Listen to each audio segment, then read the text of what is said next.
Bob, I understand you want to file a co-worker complaint? 4, actually. 4? Wow. Okay. Why don't you tell me what happened and I'll be sure to get right on it. Well, where to start? Hey, Bob, getting some coffee? Trying to. Teferi, you know the company's policy on time manipulation. Bro. Very against. Pardon me. Hello? What do you mean I'm late for my 4? It's only 1, it's 4:15.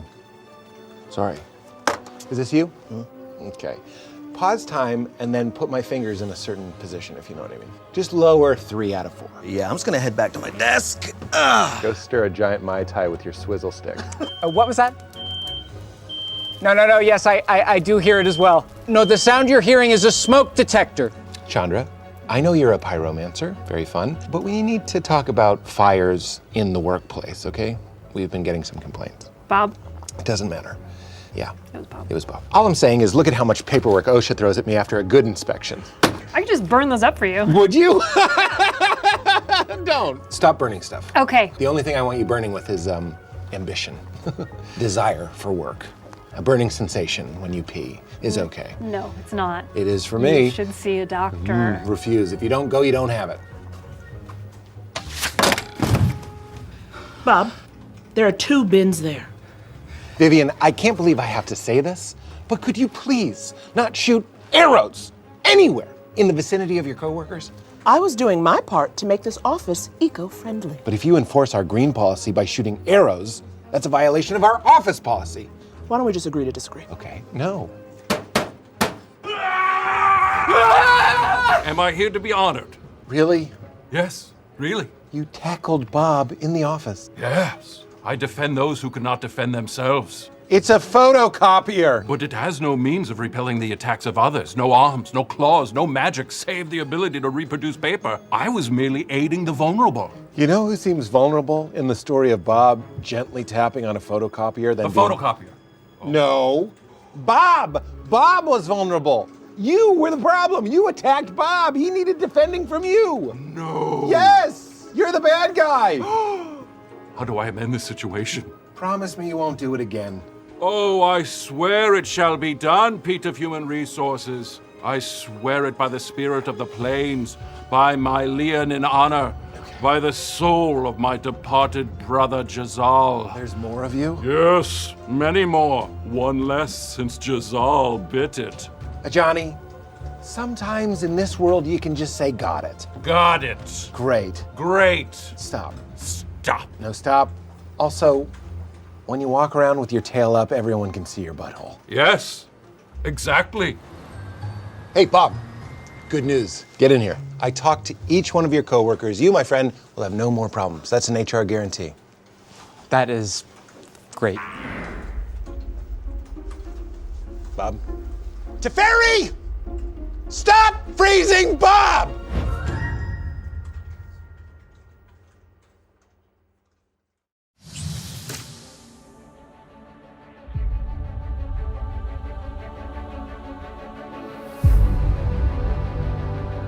Hello and welcome to Wizards Presents. I'm Sydney Goodman, and today we're going to announce all of the biggest Magic the Gathering and Dungeons & Dragons events, releases, and partnerships coming up over the next year. I'll be joined by Jimmy Wong and Ginny D, who will help deliver new exclusive details about what's in store for Magic and D&D. And stick around because afterwards, we'll have the debut of Magic the Gathering's latest set, Dominaria United, where we'll dive deeper into the story and mechanics with a ton of card previews. We hope you're as hyped as we are. In 2023, Magic will be traveling to one of the most iconic realms of all time, Middle-earth. As previously announced, the epic world of The Lord of the Rings is getting the legendary Magic treatment. The book's influence on modern fantasy is undeniable. So many fantasy novels, TV shows, movies, and games trace their lineage back to Middle-earth. Now this iconic story will be part of Magic's. In honor of this, the design team worked closely with Middle-earth Enterprises and dove deep into the source material to make sure to get it just right. The cards and art in this series will have all the flavor and history of the trilogy, with the gameplay depth that Magic players love. We're excited to share that the set will be packed full of cards featuring beloved characters like the ring bearer himself, Frodo, and the corrupted Maiar, the fearsome Balrog. But it's not just these two you'll find on your journey. You'll see the entire fellowship that helped the ring make it all the way to Mordor. Villains from across Middle-earth, and the trusty items they brought along the way. To truly bring this world to life, it couldn't just be contained in the frames of one card. This set will feature a number of new card treatments, including borderless scene cards. When brought together, these cards will form amazing, recognizable scenes from the books, like the climactic battle of Pelennor Fields outside of Gondor. This beautiful tableau is formed from 18 separate cards. On their own, they are glorious pieces of art, but put them together, you can see the entire story as if turning pages in the novel. This epic crossover will be a fully modern legal and draftable booster set for you to play and collect.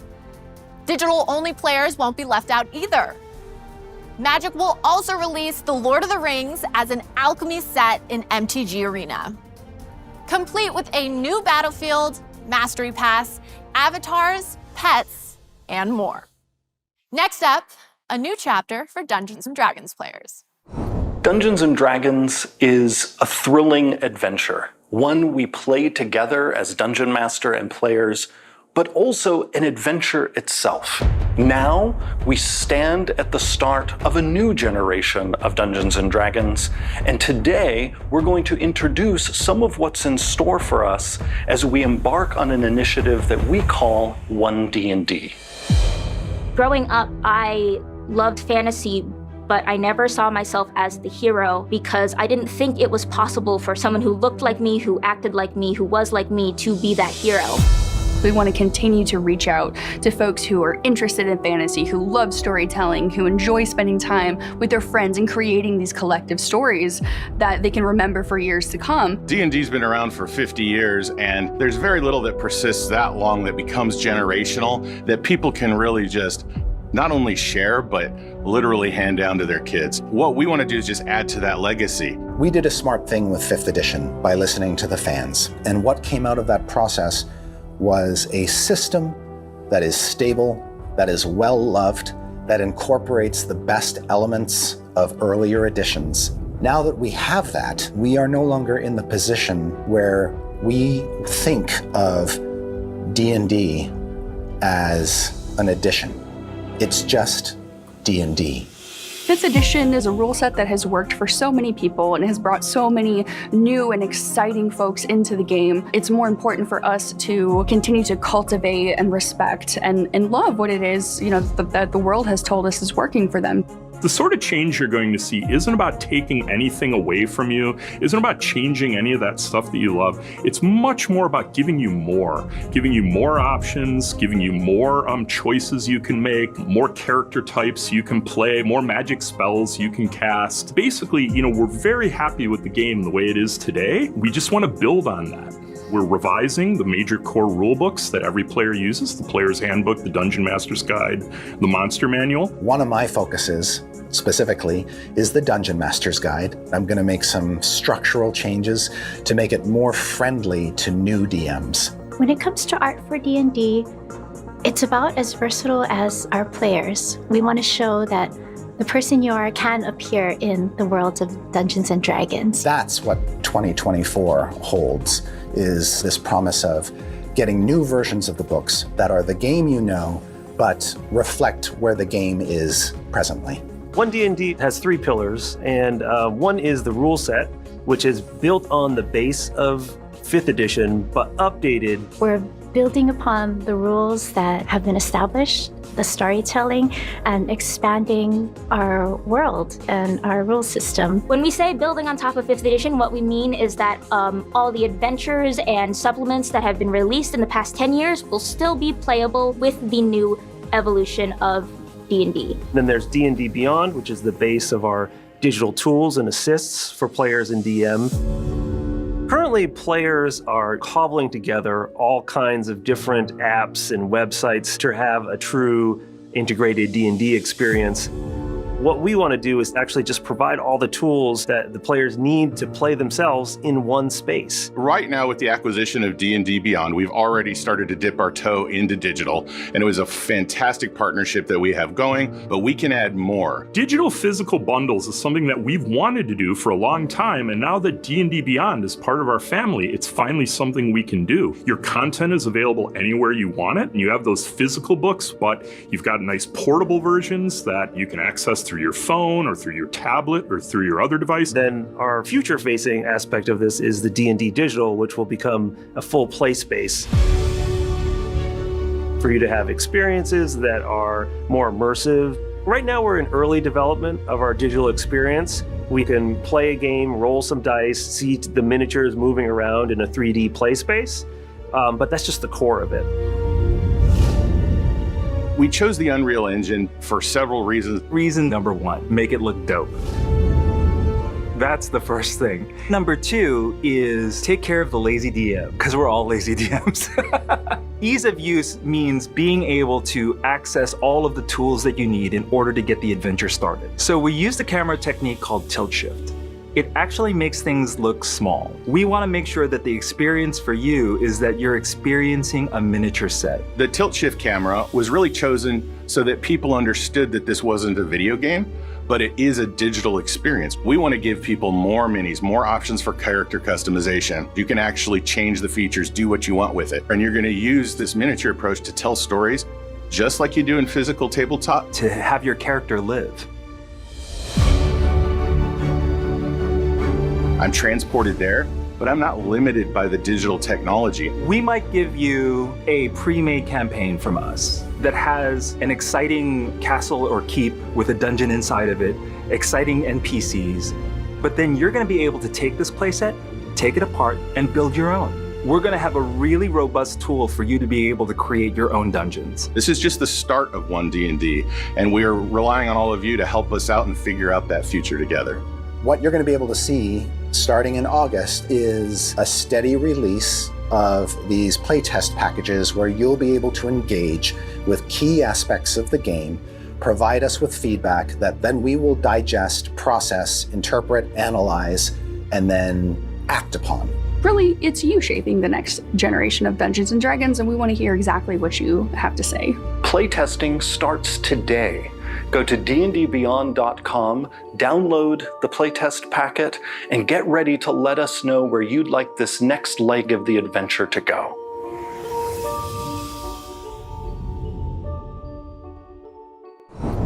The future of Dungeons & Dragons is bright. Codename One D&D releases in 2024, but you can be a part of it today. Go to dndbeyond.com and join the playtest for the next evolution of D&D.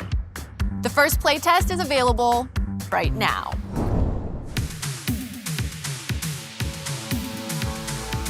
The celebration of Magic the Gathering's 30th anniversary is right around the corner, and we want to celebrate with you, our fans.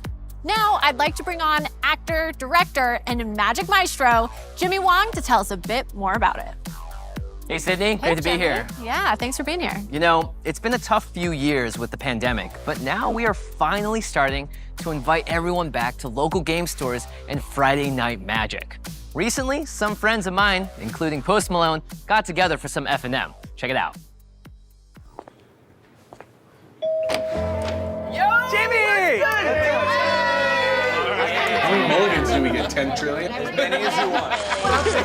I'm ready. Yeah, no pass. Okay, no spin.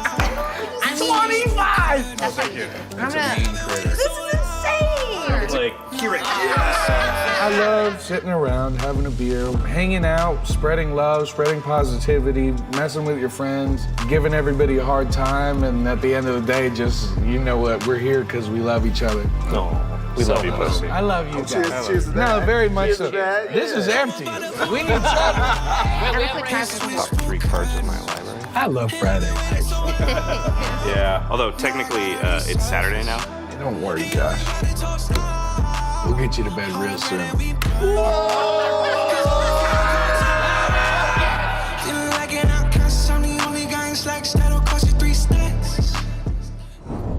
We also want to bring back tournaments and celebrations in a big way. This is something we've all truly been missing over the last few years, and we're stoked to finally have the gathering in Magic again. You've already seen Command Fest pop up all around the world, and perhaps you've even been able to attend some. Well, everything culminates in Magic's biggest in-person celebration ever, Magic 30.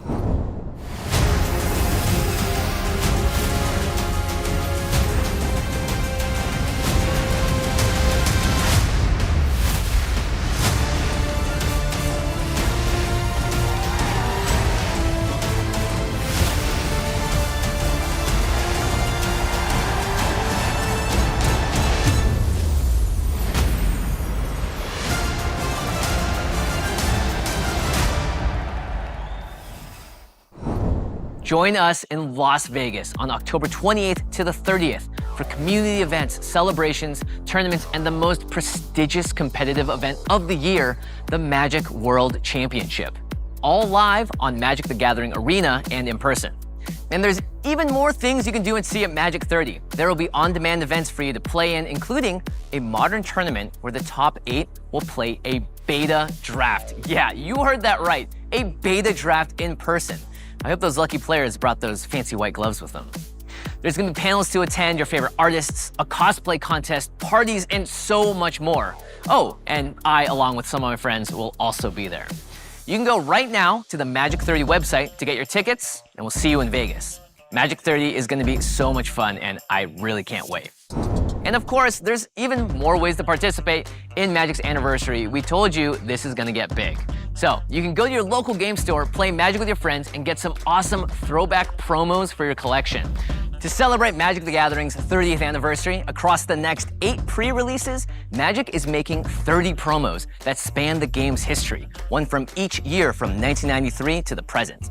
The promos will be released in chronological order, so for Dominaria United, your local game store will be receiving additional promos that celebrate the very first 3 years, with Sarah Angel from 1993, Ball Lightning from 1994, and Findhorn Elves from 1995. This is a 30th anniversary event special, so make sure to support your local game stores and pick up those promos.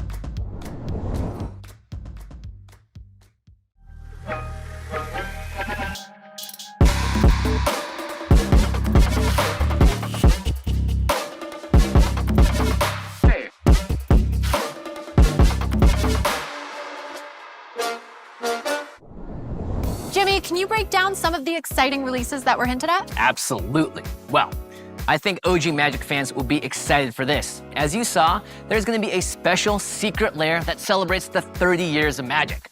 The 30th anniversary countdown kit will be a unique and limited run product from Secret Lair containing 30 cards, one iconic card from each year of Magic's history.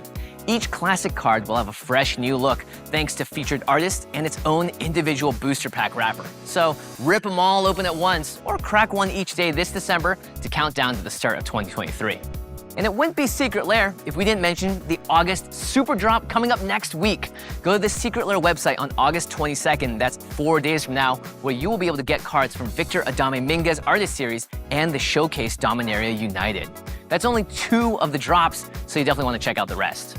Also, we are excited to announce that there will be a Brain Dead Secret Lair collaboration in the near future, so you're going to want to keep an eye out for that.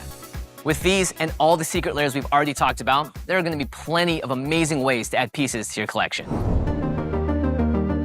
2023 marks the 35th anniversary of The Legend of Driss. For all you Driss fans out there, 2023 is gonna be your year. There'll be plenty of opportunities to celebrate the companions of the Hall. And today, we're gonna talk about 3. Here to act as our guide is singer, cosplayer, and D&D dynamo, Ginny D. Hi. Hey, Ginny, what do you have for us? So much, Sydney. First up, every ebook and audiobook from R.A. Salvatore's The Legend of Drizzt series will be released with new 35th anniversary covers, featuring stunning art from today's top fantasy artists. That's right, all 39 covers beautifully reimagined for the ultimate Drizzt collection. Next, fans will be able to get their hands on the Legend of Drizzt visual dictionary. In this compendium, Drizzt takes readers on a spectacular journey through the Forgotten Realms in never-before-seen detail. From the glaciers of Icewind Dale to the teeming cities of the Sword Coast and the sinister shadows of the Underdark. Fans will explore the lore and characters of the Legend of Drizzt series with this immersive, extraordinary guide that features an amazing cover from artist Jason Rainville and brand new artwork of Drizzt and the Companions. And finally, we have a brand new story in the Drizzt universe for the next generation of fans. We will bring a Drizzt family webcomic to Webtoon. This weekly comic series will follow Drizzt's and Caddy Bree's tween daughter Bree, who absconds with Drizzt's iconic sword Twinkle in order to prove that she can be just as heroic as her famous parents. The creator of the acclaimed Webtoon series Suitor Armor, Purpa, has written the story with R.A. Salvatore's guidance. The series features art by fan favorite illustrator Ryan LeCount. We cannot wait to bring new Drizzt adventures to new storytelling platforms and fans in 2023. We've already talked earlier about one of our Universes Beyond sets hitting shelves next year in The Lord of the Rings. But we have even more to talk about. In Universes Beyond, Magic stretches beyond its established lore to encompass the expansive characters, worlds, and adventures that not just Magic fans, but the world loves. These collaborations are amazing for those whose passions lie between the legendary mechanics of Magic and these beloved fandoms. Universes Beyond is an incredible way for new and old players to jump into Magic.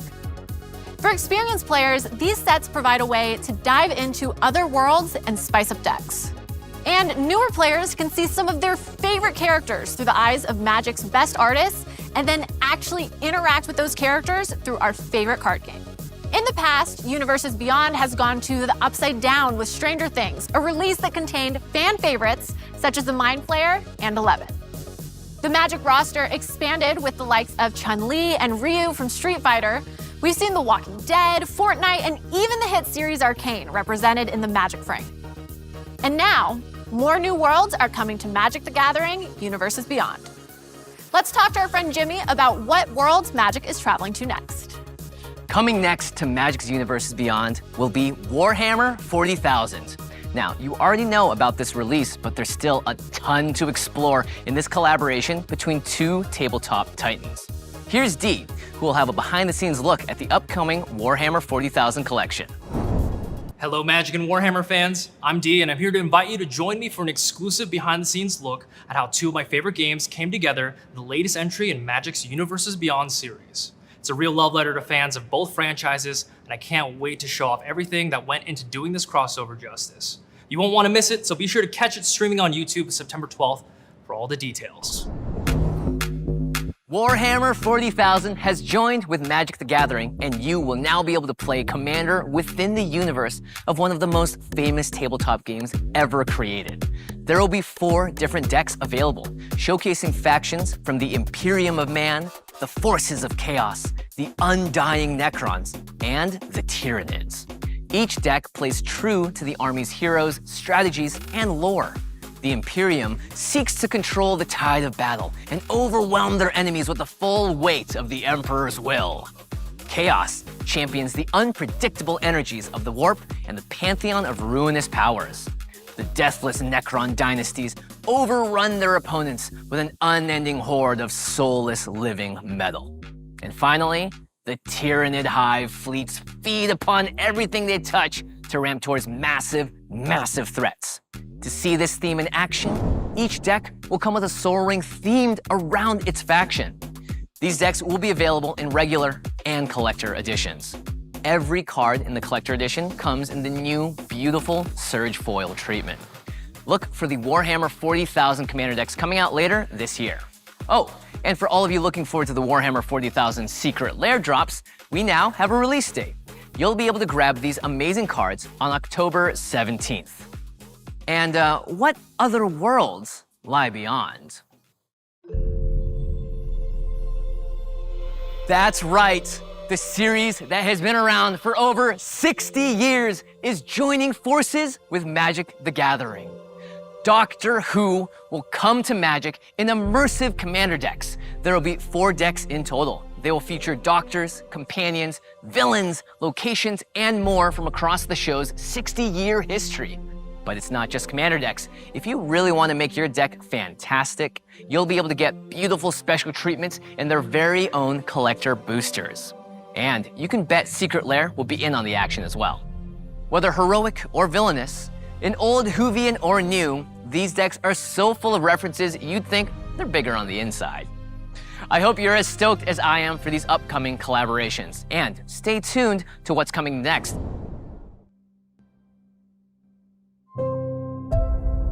In a strange world, far away. On a regular day, the littlest hamster woke up just to play. He crawled through some tubes, ran on his wheel, and ate nothing but pellets for every meal. Suddenly, the roof opened wide with a shove, and a great massive hand reached on down from above. Then our hamster hero was lifted up high by a huge hairless ape standing tall as the sky, a monstrous Who-Man. He feared he would... But humans aren't real, right, Mama? That's right, dear. Who-Mans aren't real. They're much too strange to be real.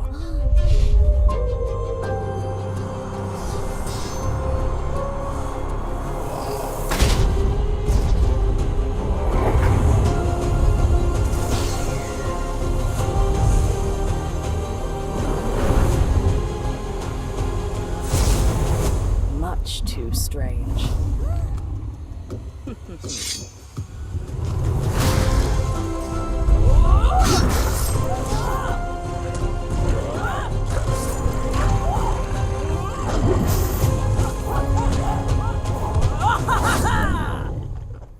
It's time to set sail for the stars. Spelljammer Adventures in Space has just released, and it's a Dungeons & Dragons campaign like no other. It's been almost 30 years since D&D fans last got their hands on Spelljammer, the perfect concoction of fantasy, space opera, and piracy. And this time, Wizards is bringing everything to the table. The 3-book campaign collection includes new races to play, like plasmoids and the hippo-humanoid Gif, and new enemies to fight, like space clowns and solar dragons, and a new out-of-this-world adventure that will put the wild in wild space. Pick up Spelljammer today on D&D Beyond, Amazon, or at your local game store. Let's move from the stars to a world at war, Dragonlance. This is the first time in decades players will get a chance to set their D&D campaigns in the world of Dragonlance. Let's check with the game designers to see what they have in store for us. Skies darkened by dragon wings. This is D&D telling a war story. And that's really something that we grabbed onto and wanted to use as one of the defining features for 5th edition's, in some ways reimagining, but also return to the Dragonlance setting. One of the references that we kept going back to specifically for the Dragon Riders, like World War II squadrons of fighter planes in formation. And so there are a few times within the book where we try to capture that feeling.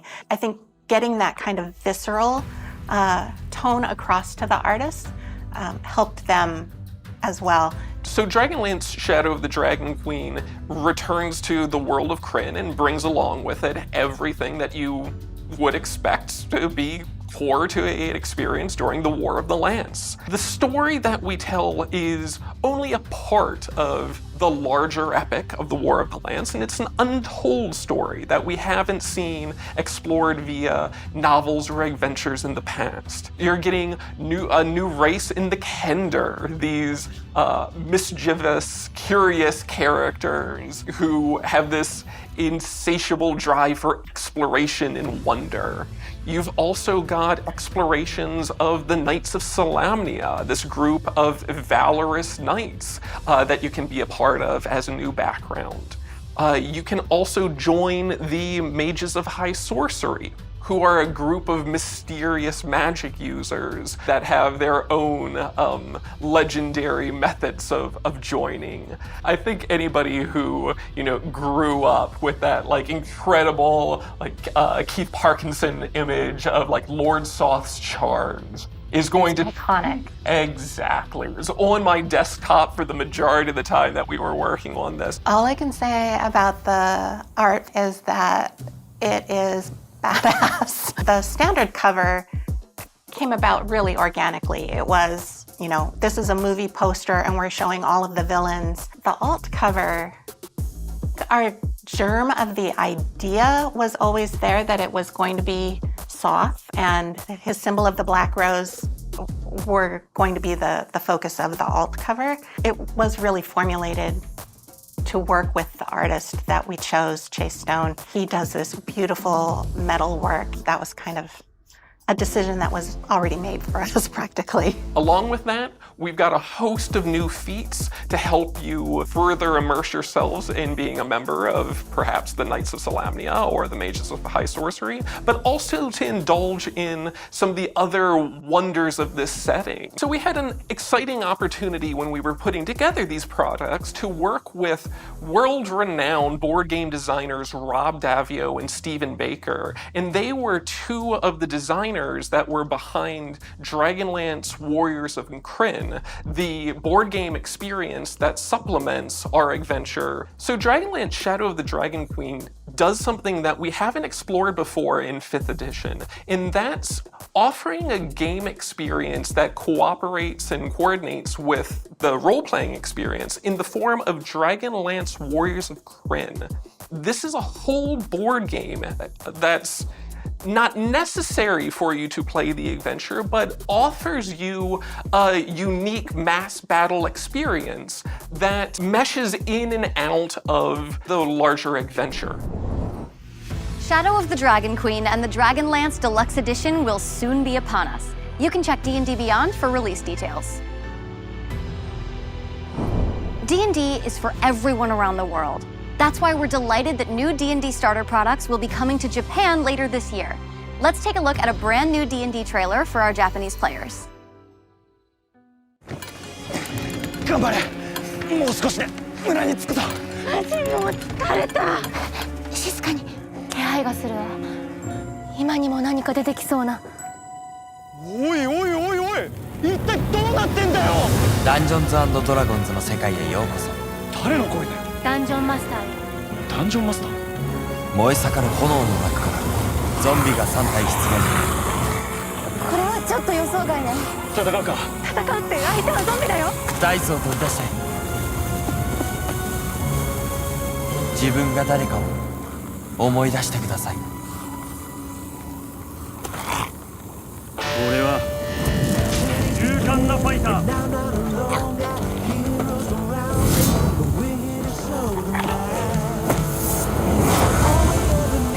私はレンジャー。私はウィザード。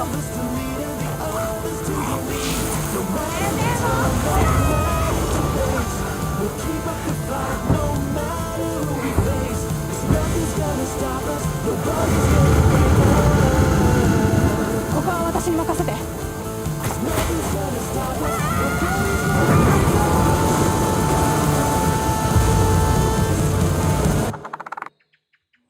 まさかのクリティカルヒット。これで倒せそう。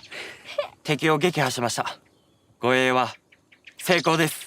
テーブルトーク RPG すっかりキャラになりきっちゃったよ。さて次の冒険に進もうか。この格好どうした？かっこいいじゃん。世界で一番遊ばれている TRPG ダンジョンズ&ドラゴン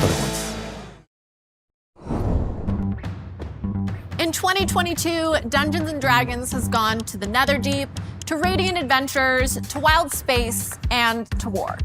And now, for the first time ever, we're going to peel back the curtain on an entire year ahead of us. Let's give you a taste of all the major releases coming to Dungeons & Dragons in 2023. I feel like I can't even pick a favorite. We start the year with Keys from the Golden Vault, a D&D anthology with heists at the center of each tale. Next, Bigby Presents Glory of the Giants provides the definitive tome of giant gameplay in D&D. After that, the Phandelver campaign is a classic adventure that expands Lost Mines of Phandelver into a full campaign with many surprises in store. Later in the year, the Book of Many Things uses the legendary Deck of Many Things to explore a host of new options for dungeon masters and players. And finally, we end the year with a return to Planescape. This campaign collection includes everything you need to explore Sigil and the multiverse beyond.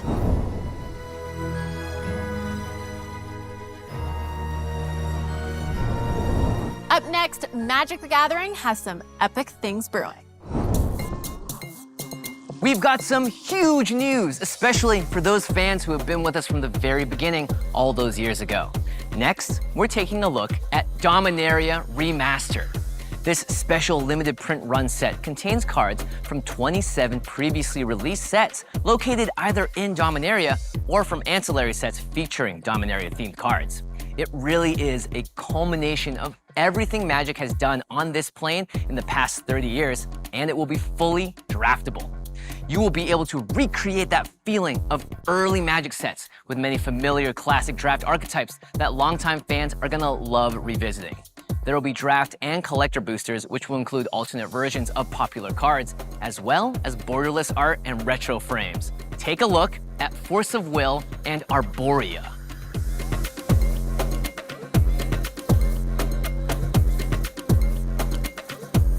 Oh man, I can't wait to collect these. And now it's time for the Magic main event. We're going to get a look at the full slate of main sets that will be coming out from the rest of this year through 2023.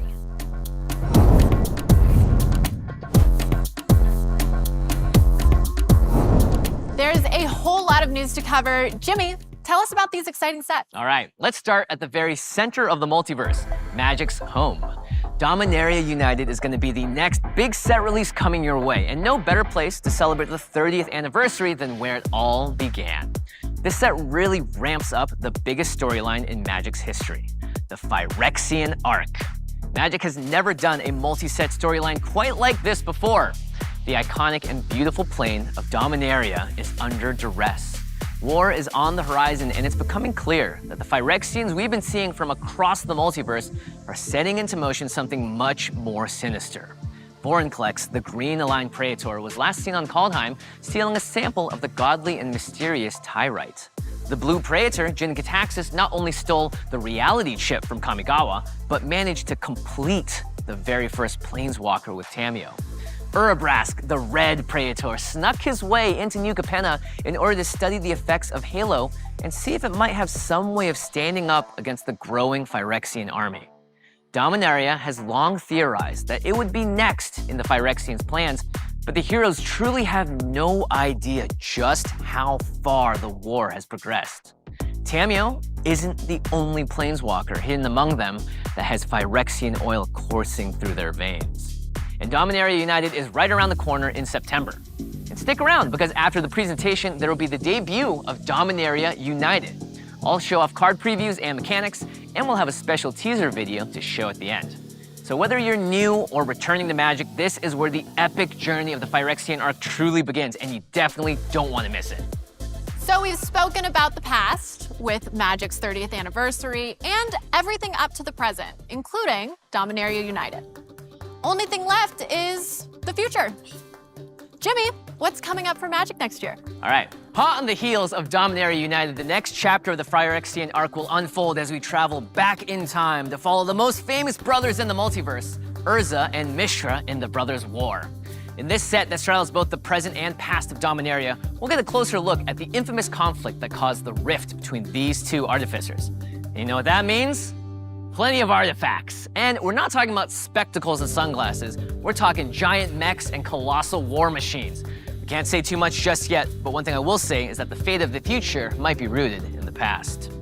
Up next in our storyline, our villains grow ever stronger in Phyrexia. All will be one. For the first time in over 10 years, we revisit the terrifying and beautiful plane of New Phyrexia as Elish Norn inches ever closer in her plan to conquer the multiverse. Things look grim, terror and oil oozes from every corner of the plane as we experience the fear and joy of becoming one. Horror fans, you won't be disappointed. And finally, March of the Machine, the dramatic conclusion of the Phyrexian arc. The entire multiverse rallies together for one epic climactic battle. But what will be left when the dust settles? Did we survive? We'll find out where we stand after that epic 4-part arc in March of the Machine, The Aftermath. The very fabric of the multiverse has fundamentally changed, and Aftermath serves as an epilogue by tying up some loose ends and starting new beginnings.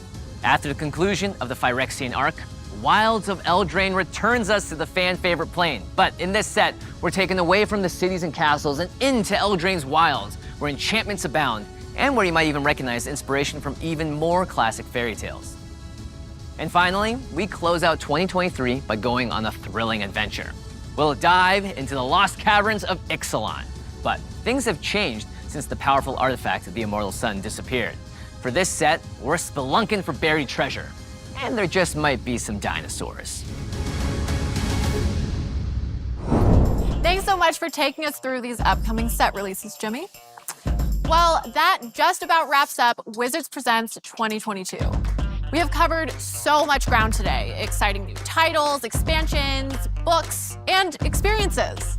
Let's remind our fans what's coming out for Wizards of the Coast in the coming years. Yes, the next version of D&D, the release of Spelljammer, a movie, and so many books.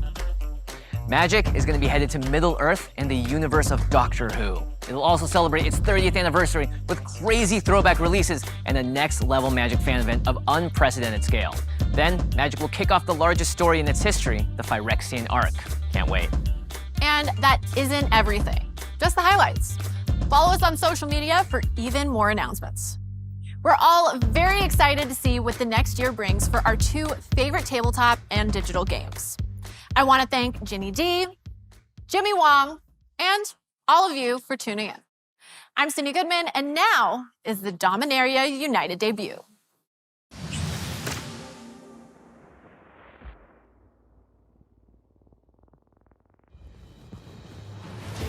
Hello, Magic fans, and welcome. I'm Jimmy Wong, and it's time to talk about Dominaria United. Today, we're going to be learning more about what went into revisiting Magic's very first plane, checking out the set's mechanics, and of course, getting a first look at a ton of brand new cards. Now, if you dropped in earlier this week for our video covering the history, art, and world building of Dominaria United, you might already know a bit of what to expect. But if you weren't able to make it, here's a quick recap. But be sure to check out the whole thing once we're done here today. As Magic the Gathering's first setting, Dominaria kind of establishes the standard by which all other world building is measured. This is obviously a place that's steeped in legend, has so much history. It's just so inspiring and so hopeful. Everyone on this plane fully understands the gravity. One of the things we wanted to see in this set was various cultures helping each other out, especially as they're faced with this new threat. So you're going to see people teaming up, and it's all hands on deck. That if this threat makes it past Dominaria, it's bad news for everybody in the entire multiverse. And before we jump into the new stuff, check out this announcement we made earlier about the Lost Legends promotion. We're excited to bring you the story of Magic's Lost Legends. We found these boxes of the original Legends in a warehouse, and we wanted to get them out into the world for our players to enjoy. It is the perfect set to take cards from 1994 and actually put them into packs. Holding the original is really cool, and it makes me feel like I'm 13 again. This has stood the test of time and is still played today and is still something that people cherish. And now we get to share them with you. As you can see, there's a ton of exciting stuff in the works for this set. So let's hear from some special guests who can tell us a little more about just what went into crafting cards and gameplay that bring the legendary world of Dominaria United to life. We're heading back to Dominaria because, of course we are. It's our 30th anniversary. Dominaria is our home plane. It's quintessential fantasy, and in a lot of ways, it is quintessential magic. This plane is full of diversity. This plane is absolutely beautiful, and it has a very long, storied history in the Magic multiverse. It has this huge history stretching back to the very beginning of the game. All these different themes over the years are available for us to draw upon and sort of call back to. There's been so much that's happened here. We really started off in Dominaria, and we've come back again and again to revisit this plane. As we were making Dominaria United, we got to pull from all of the fan favorite things from around Magic history and put them into a set. We have all the denizens of Dominaria putting aside their differences and teaming up in the face of a mutual foe. I just loved coming up with who would make sense to come back for the second invasion of Dominaria. It brings that great fusion that I've loved of nostalgia with current day, right? You see the old stuff and you see them in an updated new form. And that is the beauty of Dominaria, is that old and the new together, and no matter what kind of player you are, you will love it. As Magic's first plane and the setting for literally dozens of sets that followed, Dominaria is home to some of Magic's most beloved and iconic characters. Let's learn more about these fan favorites and how the team approached them for Dominaria United. So Dominaria is a plane full of legends, legendary creatures, legendary planeswalkers. And now we have a Johnny, we're gonna see Karn, we're gonna see Jaya and Joyra, and just so many amazing faces where if you have been following along with Magic for a while, you're definitely gonna see some familiar faces. Liliana is also nearby, so we're gonna get to see what's going on with Liliana. Why is she here? So one of the cool things about Dominaria is when we go back, we kind of pick some choice cards to reprint back into Standard. With Liliana, we wanted to show that, yeah, she's been here. She's been on Dominaria for a long time. Well, how about we take her Innistrad version, her most iconic version of the character, and show, oh yeah, she's here on Dominaria too, in her most iconic form. Right, definitely the most powerful Liliana card we've ever made. By a long shot. And that ultimate is just backbreaking, right? Yep. You ultimate it and they separate the permanents into two piles, and then disaster strikes from there. Do not sleep on this card. I don't know how you could. It's so powerful. So if you've been following Magic for a long time, you're very familiar with the Raven Man, and we're bringing back the Raven Man for this set. And it's cool we get to bring this old character players love from flavor text into a current setting. And so as we're making Dominaria United, we got to pull from all of the fan favorite things from around Magic history and put them into a set. Pretty cool. So Squee is a goblin. He was the cabin boy on board the skyship Weatherlight, and he was super annoying. He was this character who was always getting into trouble, but somehow he never got killed, even though he was constantly in horrible danger. The story writers wrote that into the story, that he had been transformed by Phyrexian science into an immortal that just kept healing whenever he died.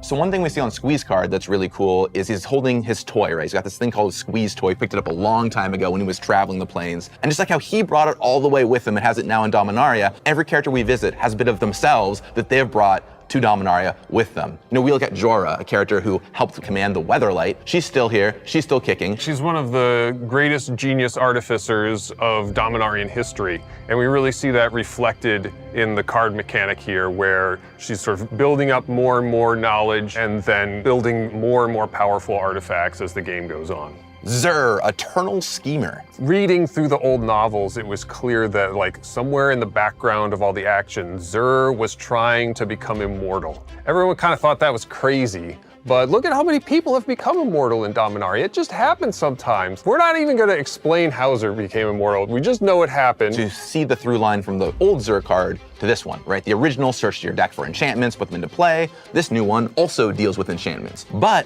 it has a little twist, right? It animates your enchantments, which is technology that existed at the time but wasn't used super heavily. And we've seen more and more and more as time has gone on. So it's cool that we get to kind of take this old card, make a new version of it, and use a bit of cool new design technology to bring it to life. So for Dominaria United, one of my responsibilities on play design was play testing for Standard and Limited. The end goal is just make a really fun Standard environment.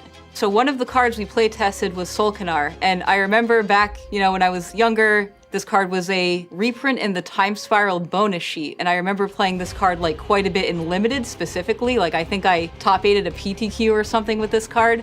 So one inspiration for this Solkanar was the card Demonic Pact, which is an enchantment that has 3 really cool abilities. You do one every turn, and then at the end of the 3 abilities, you lose the game. So this is a take on Demonic Pact. It has 3 like really cool, powerful abilities, and then when you're done using these 3 abilities, you have to give the card away to your opponent.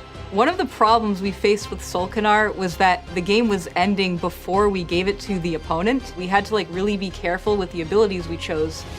Because if you make them too powerful, then the game's gonna end before the opponent gets the Solkanar. And if you make them too weak, then maybe nobody's gonna play the cards. We heard about Lord Windgrace all the way back in the day in some old novels, and then really showed up in earnest in the Invasion block. In the storyline, Lord Windgrace was a fierce foe of the Phyrexians. He gave his life to save the multiverse, but he invested some of his soul into the land of Urborg, his homeland, to return in the hour of need, in Urborg's hour of need. Well, the Phyrexians are back, and so Windgrace's avatar has risen back up and is going to do battle against the Phyrexians one more time. And I think it's really cool that this card too keys off of lands, right? Just like the Commander card did, right? So we created this identity for this old character. Dominaria, riffing on that history yet again, looks at this Commander card and says, oh, he's gonna do stuff with lands this time around, which feels so fitting for Windgrace, I mean, given what he does. It's good to have a mechanical through line between different incarnations of the same character so that everything feels cohesive. Booster Fun is something that we do at Magic to really make the opening experience even more exciting than it already is. Everybody loves to open their booster packs, but we really want to give these extra special moments visually different enough from the rest of the cards to like give that little extra sauce. And we work really hard with all of the people that make the game to have those moments be really strongly themed to the setting. We really wanted to get at the reverence and the historic aspect of returning to this plane, which is like a favorite place for the fans and a favorite place for the story, is we realized that stained glass art was the way to go because it had this reverence, this epic, holy luminosity that really gave us a lot of fun space to make some beautiful pieces of art. And what really clicked for us is when we imagined what is the chapel where this piece of stained glass would live. We used this treatment to highlight some of the legendary, really important creatures like Raf Capuchin. And in the Sol Canar piece, not only do you have this like hulking monster, you can look in the background and you see these like repeating almost fractals that she's created out of like organic tree shapes. Daniel did such an amazing job on Poor Squee. It's such a beautiful piece. Gave a lot of pathos to this beloved character. Gave him his little moment with his little buddy on a hill of skulls. So in order to help you cast some of these powerful multicolor legendary creatures, we've included some of the pain lands. These are lands that you can tap them for colorless mana, or you can tap them for one of two colors, but you will take damage when you do that. So many of the names refer to specific locations in Dominaria. Caves of Koilos, one of those iconic locations in Magic. The kickstarted the whole Brothers War. Right. Can't go on Mirrodin. You can't put that in Ravnica. It's got to be right here. And we've wanted to use pain lands a lot over the past several years, but they just can't go on a lot of worlds. You know, you can't put these cards on any other plane. So going back to Dominaria was just the perfect time to bring them back. It brings that nostalgia back, right? When you're sleeving up your standard deck and it has 4 copies of Yavimaya Coast in it, you're like, I remember doing this when I was playing Blue-Green Madness back in 2003. I played 4 copies of Yavimaya Coast. And again, I can sleeve them up and have that nostalgia, but that lenticular design comes into play again, right? Where a newer player is just gonna see, sweet, some man fixing dual lands, love it, put it in my deck. Of course, one of the best parts of a world chock full of legendary creatures is that it opens up all sorts of fresh options for your commander decks. Let's take a look at what the Dominaria United Commander lineup has to offer. Check out some cards you won't find in the main set, and hear from some of the designers and playtesters about how these cards got made. Jared is the star of the Magic the Gathering comic book series from the mid-90s, and we never made a card for him before. So I was like, oh, this would be so cool. We should make a Jared Carthalion card. And so we saw him on flavor text in Modern Horizons 1, I think, right? That was his first intro into actual like paper Magic. Right. And then we worked on Commander Legends, we made a card for him. And then this time around in Dominaria, he's graduated all the way up to show up in a main set with this Commander deck face card. In the storyline, once Jared mastered all 5 colors of Magic, his Planeswalker spark ignited and he became a powerful Planeswalker back in the pre-mending era when Planeswalkers bestrode the multiverse like gods. Jared is still around. He survived the Planeswalker war that happened, and he's helping out the Coalition. He's sort of a secret agent and rescuing people who are in dangerous situations and such like that. You kind of tell he's part of the Coalition because he has all 5 colors of mana in his mana cost, and he's working with the Kavu. The thing that's cool to me is it's not just legendary creatures. Dominaria and Magic in general has so many cool legendary objects around the history that Dihada plays not just with your legendary creatures, but you want to look at every legendary artifact you can find. My favorite when I was playtesting the deck was looking for all the legendary lands. You're like, hey, those actually are really good with Dihada. You could find them with her and do all kinds of cool stuff. So it makes you care about legendary in particular. And then that I thought was a fun little twist on something that feels a lot different from other cards we've done in the past. So you'll notice on both these Planeswalkers, Jared and Dihada, they have ways to help make sure the game goes forward, right?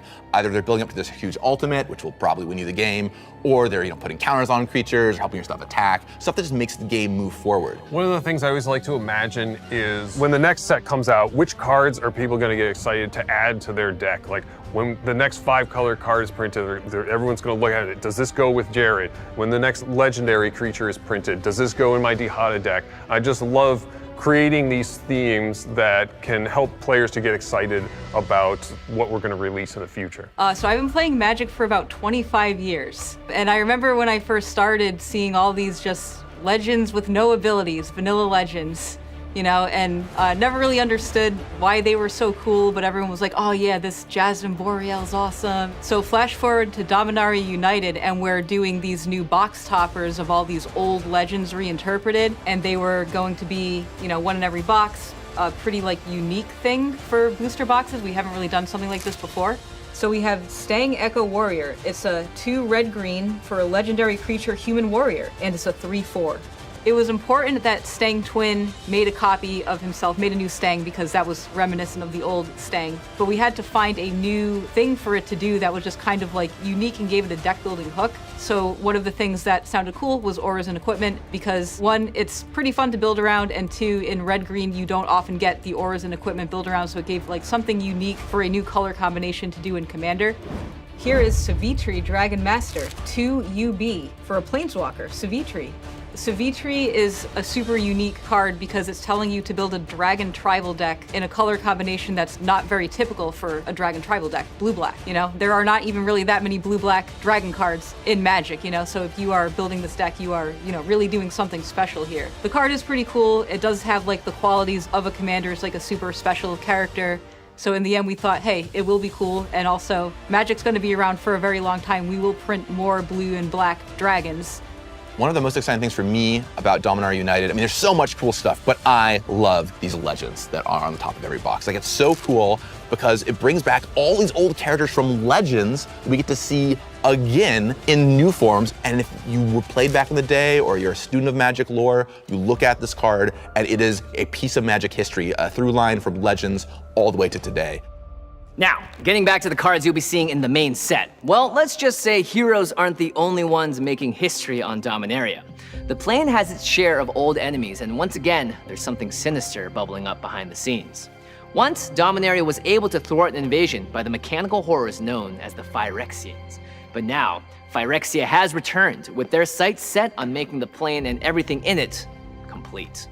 Let's find out more about what they have in mind for Dominaria and the rest of the multiverse. Back on Dominaria, a very long time ago, the Phyrexians were able to utilize essentially a portal to come through, and they really wreaked havoc. And as we open our story, Karn is on Dominaria because he truly believes that the Phyrexians have come back, but he doesn't have any proof.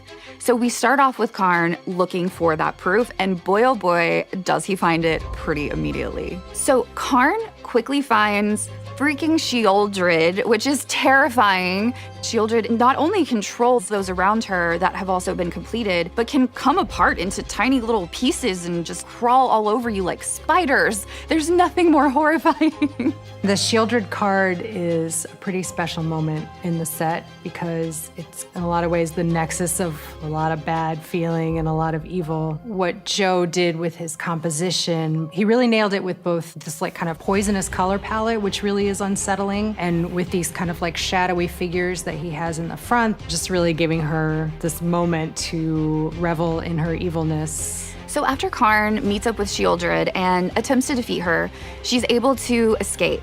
Thankfully, Ajani comes to the rescue, and they are able to travel to where there are peace talks happening in Dominaria and warn the leaders that, hey, there's some Phyrexians here and we need to watch out. But of course, with Phyrexians come Phyrexian sleeper agents, and you don't know who you can trust. Which takes us to Banalish Sleeper. So Dominaria is a beautiful plane. It's really accented by all this stained glass. It has these airy blues, these pastoral greens, but all of a sudden, you don't know who you can trust. These sleeper agents could be anywhere, but there are also very obvious in-your-face examples of this. And with that takes us to Defiler of Dreams. So now our planeswalkers are faced with not only sleeper agents, but outright Phyrexians and Sheoldred herself. So we're gonna get to see our planeswalkers go up against the Phyrexians and really try to wipe them out before they have the chance to potentially make it off of Dominaria. I mean, the whole multiverse is at stake here. Dominaria's long legacy means it's also where players have first been introduced to some of the game's most tried and true mechanics. The domain mechanic represents the power of unifying all 5 colors of magic together against the Phyrexians. Dominaria's diversity and the broad base of its coalition was the key to victory against the Phyrexians in the first invasion. It really helps make this a return to an invasion, to bring back an invasion mechanic. And now it's back in its rightful home in Dominaria with the ability word domain, throwing back to what we played in Invasion. Ability words are an example of a design technology innovation that hadn't been invented yet when the original Invasion block was made. So kicker, it might be the best mechanic ever. It's so simple, everybody can understand that I get something, I pay this much, or I can pay more and I get this much better. Now the effect that that has on a game of Magic is huge because kicker gives you the ability to play both early and late, mid-game and late. And that to me increases the quality of the games that you play, which goes beyond just how good the card is individually. The other thing you'll hear shorthand a lot is, hey, there's a new mechanic. That's a variant of kicker, right? It looks like kicker because kicker is the fundamental core of pay a little or pay a lot and have the effect scale. And any set with kicker, I'm in. Archangel of Wrath, 2 white for a 3/4 creature angel at rare with flying and lifelink, but it also has kicker for black and or red. So you could pay 6 mana, do 2 damage spread out as you choose, and have a 3/4 flying lifelink left over? I mean, is this card for real? This card seems totally insane. So, I mean, just the baseline, right, of a 4 mana 3/4 flying lifelinker. I'm already in, but of course, now you also have that flexibility of you can play this in your white-black deck or your white-red deck. I mean, you can just play this in your white deck, right? Now, keep in mind, this also has lifelink, and this is the creature doing the damage. So what that means is when you deal 2 damage to something, you're also gaining the 2 life. That's insane, yeah. It's a giant life-linking flyer that can potentially kill 2 things and gain you 4 life. Wow. Read Ahead is a new ability found on Saga cards. Rather than always entering with a single lore counter starting on Chapter 1, Sagas with Read Ahead can start on any chapter you like. You can have the Phasing of Zhalfir enter with 1, 2, or 3 lore counters on it. The corresponding chapter ability will trigger, and earlier ones won't. And after the story is done and the last chapter ability is finished, you sacrifice the saga just like before. All right, so we're getting sagas back in this set. Now, there's going to be a little bit of a twist for this one, but what has your experience been with sagas so far? Yeah, sagas are near the top of the list of my favorite card type. Yeah. You know, as a primarily limited player, they play out beautifully. They play out kind of like how a Planeswalker would, but they have an endpoint on them, so you can kind of plan around it. But also, they tell a story, right? And to me, they're one of the most expressive type of Magic cards where they hit that core thing where you get it. You know, you see it and you go, that's neat. I understand what story's being told, even if it's just a little mini story throughout the chapters of a saga. Okay, now I get why skipping ahead might sometimes be a good thing to do. Right, because this just gives you that flexibility, right? Yeah, that's huge. And that's got to be huge. And with this, I mean, there's so many different applications here. This is a weird card because I could see playing this and winning the game by the time the second chapter goes. Like, oh, I'll take chapter 1, phase your thing out, hit you, phase your other thing out, kill you. Right. Even though chapter 3 is going to blow up the world. Right. I mean, you can use this as a way to sweep the board, but again, if you feel like you have enough of a board presence, you can use this to save your best creatures, right? You can play this, phase out your 2 best creatures, then you sweep the board, your 2 best creatures come back, and they just have a bunch of tutus. Feels like the type of card that situationally is going to be amazing. Enlist. Enlist is an attack-oriented triggered ability. Whenever a creature with Enlist attacks, you may tap another creature you control to add its power to the attacking creature until end of turn. But there are some rules. The creature you enlist can't also be attacking, and it can't have summoning sickness, meaning it can't have just come under your control this turn. Enlist will help even the smallest creatures contribute on offense. This fight needs everyone, so stand united. Guardian of New Benalia. So this is 1 and a white for a 2/2 rare human soldier with Enlist. This looks like a pain. I do not want to play against this card in any format. Right, and you know, this is another take on kind of the very hard to deal with sticky white creature. Yes. That's going to see a lot of play in these constructed formats, right? So, you know, you can just ensure that you get those perfect curve starts. You can go 1-drop, Guardian, attack, Enlist. Oh, you want to block? Indestructible, and I get to set up my future draws. This card seems incredible. This is really impressive, and I'm scared of it. And, you know, there has been a push for white to be able to not draw extra cards necessarily, but augment its draw step. Right. This keeps you, Scry 2 is very powerful, keeps you just drawing what you need to keep that pressure on, and you can't get rid of the thing. Really excited to see how this pans out because this is going to be a staple, I'm pretty sure. Yeah, I mean, I don't really know what the idea was behind showing Paul and I this card, because this is the type of thing we have nightmares about, but sure, it plays. It's gonna be something I'm gonna be losing to a lot. So we've seen a lot of these new mechanics. Marshall, what do you think about the mechanics that you've seen today and how it compares to Dominaria? Well, first thing that stands out, of course, are the core mechanics that we've seen.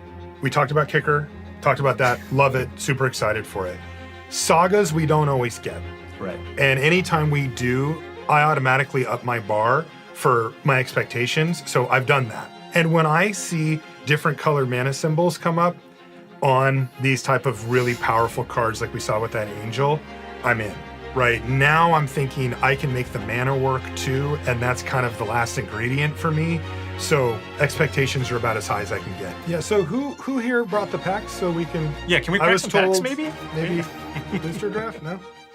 As you can see, there's a lot to look forward to with Magic returning to where it all began. You can pre-order Dominaria United online or at your local game store. And of course, you'll be able to find it at pre-releases starting September 2nd and available everywhere starting September 9th. That just about wraps things up for us, but before you go, apparently there's a few last things players need to know about this latest Phyrexian threat.